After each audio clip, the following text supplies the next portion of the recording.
I've always been interested in science because you just get to ask a lot of questions and explore things that you didn't know anything about before.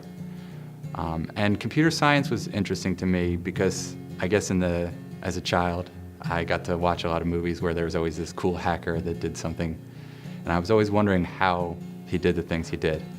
But then once I actually took a computer science class, I found there's a lot more to computer science than coding, and just the whole mindset of how to solve problems and how to actually say a solution is efficient was really interesting. So my research focuses on file systems and storage, and what that basically means is I think about ways to take the data that we all produce, whether it's photos or MP3s or movies that we watch or download, and how do we store and access them efficiently. You might be concerned with how fast you can access your data, or you might be concerned with how much space your data takes up. You might care about keeping your data secret or private, and you definitely care about whether or not your data is there when you need it. And I try to make sure that the data you have is with you when you need it. I like to build systems that are designed to take advantage of the particular physical hardware that they're running on.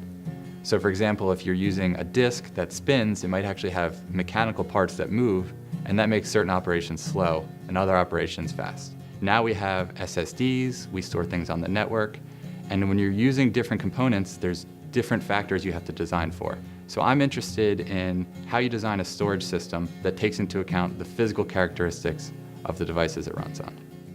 I think the work that I'm doing is interesting because it's at the intersection of several fields in computer science. So we work in a very big group, and we have both theorists and systems builders within our group. So we solve systems problems using algorithms and data structures in a way that they haven't really been used. So there's two separate communities, and taking ideas from one and moving them to the other is a really fruitful way to make gains in both communities. So one of the great things about grad school is you have the time and the freedom to really take a single problem and take it all the way to its logical conclusion.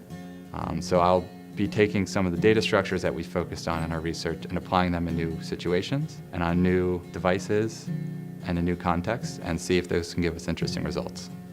I hope that my research helps make people's experiences with their data better.